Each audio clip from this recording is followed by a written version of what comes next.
Dan kata Imam Al-Ghazali rahimallahu taala, "Fahadhihi afatun amatun qalla man yatakhallasa minha illa man lahu malun muruthun aw muktasibun min halalin yabqa bihi wa bi ahlihi wa kana lahu min al-qana'ati ma yamna'uhu min talabiz ziyadati fadhaka yatakhallasu min hadhihi al-afati aw man huwa muhtarifun wa muqtadirun ala kasbi halali minal mubahati bi ihtitabi aw istiyadi aw kana fi sana'atin la tata'allaqu bis salatin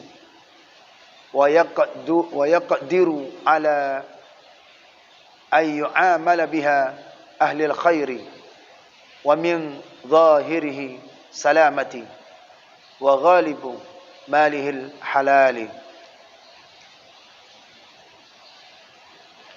Imam Al-Ghazali berkata, maka kebinasaan berkawin itu yaitu umum. Kebinasaan berkawin itu adalah umum. Yaitu sedikit orang yang lepas daripadanya, melainkan seseorang ada baginya harta pusaka, atau ada baginya usaha daripada yang halal yang mencukupi dengan dia, dan dengan ahlinya itu ada baginya daripada qanaah, merasa cukup, yang menegahkan daripada menuntut belanja yang lebih. Maka yang demikian lepas daripada kebinasaan berkawin itu. Nah, kalau sudah tercukupi untuk keluarga, atau mereka hidup dengan hidup berqanaah, merasa cukup apa yang diberikan oleh Allah, maka pernikahan itu tidak akan terlepas. Tapi kalau tidak merasa cukup, itu bisa menyebabkan rusaknya dalam rumah tangga. Pernikahan itu tadi tak cukup, beli ini tak cukup, udah dibeli ini tak cukup lagi, beli ini tak cukup lagi. Ini membuat menjadi daripada pernikahan itu akan menjadi rusak. Kenapa? Karena keinginan terus. Tapi kalau dalam rumah tangga merasa qanaah, langgeng. Kalau dia menyelesaikan di dalam perbuatannya. Atau seseorang yang ia mempunyai kepadanya, atau seseorang yang ia mempunyai kepandaian, ada keterampilan, ada keahliannya, ada seseorang yang memiliki keahliannya dan kuasa ia atas mengusahai yang halal daripada mubah, dengan mengambil kayu daripada hutan, atau mengambil buru-buruan, atau ia ada di dalam perbuatan yang tidak takluk dengan raja-raja. Bisa jadi dengan ada keterampilan dia seperti itu, ada keahliannya itu. Seperti ya itu tadi, mengambil kayu di hutan. Nah, ini ceritanya dahulu lah. Karena kan kerjaan paling lama mengambil kayu di hutan, nah, kemudian dijual. Sekarang masih banyak keahlian seseorang. Bisa jadi itu dapat mencukupi untuk daripada keluarga. Yang mana perbuatan itu tidak ada ikatan dengan raja-raja, pemerintah. Tidak ada ikatan. Dan kuasa ia atas bahwa memperbuati dengan dia akan orang yang ahli khair. Dan kuasa ia atas bahwa memperbuati dengan dia akan orang yang ahli khair. Orang yang baik, orang yang selalu berbuat kebaikan dan dia mampu.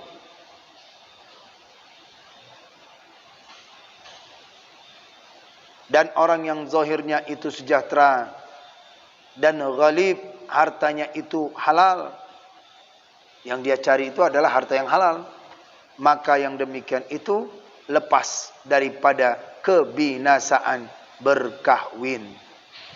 Lepas daripada kebinasaan berkawin. Makanya harus ada keahlian masing-masing untuk mempertahankan daripada rezeki yang halal untuk suami. Maka harus bersikap qanaah. Dia harus banyak bersifat qanaah, merasa cukup apa yang telah diberikan oleh Allah Subhanahu wa taala. Bila tidak, maka dia harus gunakan apa keahliannya untuk bisa mempertahankan dalam rumah tangganya. Sehingga hak seorang istri dan anak itu tidak terabaikan. Bila terabaikan, makin terbebanlah dosa nanti. Dan makin terbebanlah nanti di akhirat. Tentang hak mereka belum kita penuhi. Dan yang kedua, daripada kebinasaan berkawin itu, yaitu singkat ia daripada mendirikan dengan hak ahlinya. Yakni tiada kuasa ia menyempurnakan bagi hak ahlinya. Itu. Dan tiada sabar ia atas tabiat ahlinya yang tiada muafakat dengan tabiatnya. Ini yang menyebabkan kebinasaan dalam rumah tangga berkawin itu. Makna singkat di sini artinya sedikit sekali yang dia berikan untuk hak keluarganya. Tidak full, tidak sempurna gitu. Tidak komplit dia memberikan. Dan kemudian si suami ini tidak ada kesabaran terhadap perangai istrinya karena ketidakcocokan perangai istrinya dengan dia. Maka ini bisa mendapatkan yaitu kebinasaan dalam rumah tangga.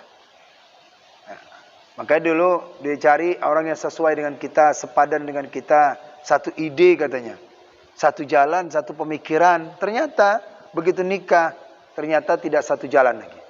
Ternyata tidak satu pemikiran lagi, tidak satu hati lagi. Nah, ini bisa menyebabkan pertikaian, binasa. Bisa. Satu pendapat, satu amalan bisa beda. Suami bisa tidak membolehkan baca surat Yasin, takziah. Istri baca Yasin. Istri melakukan ziarah kubur. Istri tawasul. Istri maulid Nabi. Suami tidak. Ini kira-kira cocok enggak menurut? Dalam hati itu mungkin kalau tidur membelakangin dua-dua itu. Karena sama-sama punya dalil. Sama-sama memiliki argumen. Sehingga mereka bilang, oh itu orang yang ziarah kubur itu syirik. Orang yang baca Yasin itu, nah sampai, kata istri, sampai. Itu persoalan dalam amaliyah saja. Istrinya kunut, suami tidak. Nabi tak pernah lakukan kunut. Ini bisa menyebabkan ini. Salah satu pertikaian. Karena ketidakcocokan tabiat, perangai, dan kelakuan amalan yang dilakukan oleh suami. Mungkin banyak yang lain. Jadi, suami maunya tata rumahnya seperti ini. Istri tak mau, dia begini. Soal tata rumahnya bisa. Jadi, suami yang modelnya begini. Istri tak mau. Itu bisa mengakibatkan. Jadi suaminya tak sabarlah akan perangainya. Jadi sebenarnya si suami ini harus ngikut apa kata istrinya itu. Walaupun tak cocok menurutnya, tapi dia bagaimana cara mengarahkannya. Saya suami ya, ikutin aja kepada saya apa yang saya lakukan. Suami istri tidak cocok. Jadi suami ini adalah dia sabar ya harus seperti pelajaran yang sebelumnya. Tapi yang ini enggak, dia tidak sabar atas tabiat dan kelakuan istrinya, maka pernikahan, perkawinan itu bisa yaitu binasa. Bisa binasa. Dan tiada kuasa ia menanggung kesusahan yang disakiti oleh ahlinya, kebalikan pelajaran yang lalu. Tak tahan lagi dia. Suaminya, istrinya ngomel aja. Apalagi ngomongnya tak sedapnya. Yang biasanya ngomongnya sayang Pak Wah. Akhirnya lo gua lo.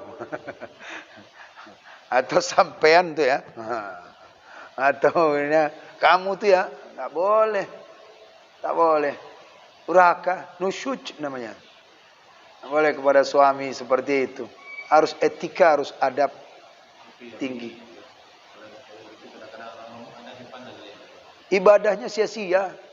Nggak ada, nol ibadahnya. Walaupun dia banyak kebaikan.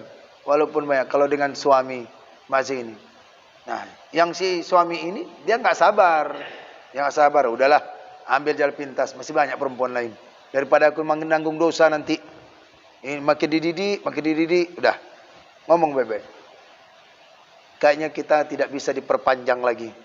KTP bisa panjang, tapi kita nggak bisa panjang lagi. Paspor bisa panjang, tapi kita nggak bisa panjang lagi. Kenapa? Tak cocok hatiku, tak sabar saya mendidik. Daripada nanti di akhirat makin bertahun, aku tak sabar pula. Tapi engkau bila sabar, ayo suami itu sabar, si istri pun taat, insyaallah. Jadi ibadahnya ya, sia-sia. Tapi si suami ini dia tak sabar atas kelakuan daripada ahlinya. Tidak kuasa ia menanggung kesusahan yang disakiti. Nah, kan nggak sanggup. Ada orang dia sabar pak. Dipukul istrinya, sabar. Dimaki istrinya, sabar. Ya, bahkan baju suaminya pun dibuang keluar rumah pun, sabar. Ada. Ya, sabar lah. Suami dapat sekian, udah kena repet, udah kena marah. Duit yang 20.000 tadi diambil juga.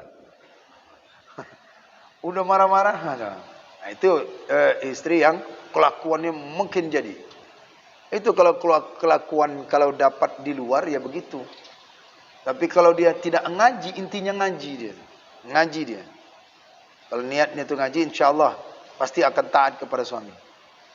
Datang suami sabar. Belum lagi apa dia? Pulang lagi dia, ambil makan sendiri, ambil minum sendiri, nyuci sendiri. Nah, ini kayak seperti kayak gini, ini suami lebih daripada taat ini. Apa namanya istilahnya itu? Bukan suami takut, dia nggak takut, sabarnya tinggi. Ini istri suami aulia ini. Sabarnya tinggi, sabar kali dia. Nggak ada, bahkan pulang-pulang dengan ayah, ya, ambilkan sepatu ibu. Ayah, ambilkan ini. Waduh semua, sabar lah. Dia tidak mau dia. Mungkin dia bisa jadi, dia itu kenapa? Inilah tebusan dosa-dosaku yang dahulu. Untuk mendidik istriku seperti anakku. Kalau yang lain enggak. Kalau tahu aku kayak gini sifatnya, enggak aku nikahin balik. Daripada dosa. Tapi seorang ini dia sabar. Yang kemarin, yang kita sabar. Tapi yang sekarang ini, dia tidak mampu berkuasa menanggung apa yang telah disakiti oleh hatinya. Itu bawa. Tak bisa bawa. Nah, kan kita kalau udah tahu seperti ini, istri bilang kan ya, kau katanya. Itu udah sakit hati kita. Kalau sudah hati sudah sakit, suami udah hati sakit, itu semua amalan dah gugur tuh. Karena apa? Karena dia menggantikan daripada orang tuanya. Berbaik dengan orang tuanya. Sama suaminya nggak baik. Nggak ada apa-apa. Nilai nggak ada. Dia sudah pindah kepada kewajiban itu kepada suaminya. Itu seorang istri. Tapi kalau suami dia sabar. Ya sabarlah. Pernah saya dengar di YouTube-nya Mama Dedi. Apa dia bilang ketika ada orang bertanya dengan demikian. Suami saya begini. Istri saya begini katanya. Rasain pencarian lo katanya. Itu lebih pedas lagi tuh. Dia sampaikan. Makanya Islam mengatur yang begini, yang begini, yang begini, yang begini. Seorang istri cari yang suami yang tahu ngaji, yang tahu dosa, yang tahu ini, tahu haknya. Seorang suami begitu cari istri yang begini, yang begini. Cari yang anak pesantren, cari yang anak yang tak istri. Setidaknya dia itu taat, itu aja. Dan dia takut kepada Allah. Ketika ditanya kepada istri, kenapa kamu takut? Kenapa kamu taat kepadaku? Istri menjawab, saya taat kepadamu karena takut Allah. Saya taat kepada bapak bahwasannya saya perintah Allah. Ini perintah Allah ini. Itu dia karena Allah dia tuh. Dia berbuat baik kepada suaminya, taat kepada suaminya karena perintah. Ayah, kenapa harus memperhatikan kami? Karena perintah Allah. Ada hak kalian semua yang dengan saya. Maka tergantung ini. Beban di sini nih. Gitu. Tambah bebannya. Jadi oleh karena itu, kalau dunia kita bisa sanggup, kenapa di akhirat kita tidak bisa sanggup untuk menjalankan hak mereka, para istri-istri yang demikian itu. Baik, satu hadis untuk melengkapinya. Sabda Nabi sallallahu alaihi wasallam, "Kafa bil mar'i ithman ayyudi'a man ya'ulu." Artinya memadalah dengan seseorang itu durhaka. Lihat durhaka itu, ithman. Memadalah dengan seseorang itu durhaka bahwa menghilangkan ia akan hak orang yang wajib atasnya nafkah. Suami menghilangkan hak orang yang dinafkahkan, maka mereka itu durhaka kepada Allah. Kemudian dia disebut dengan durhaka kepada Allah Subhanahu wa taala.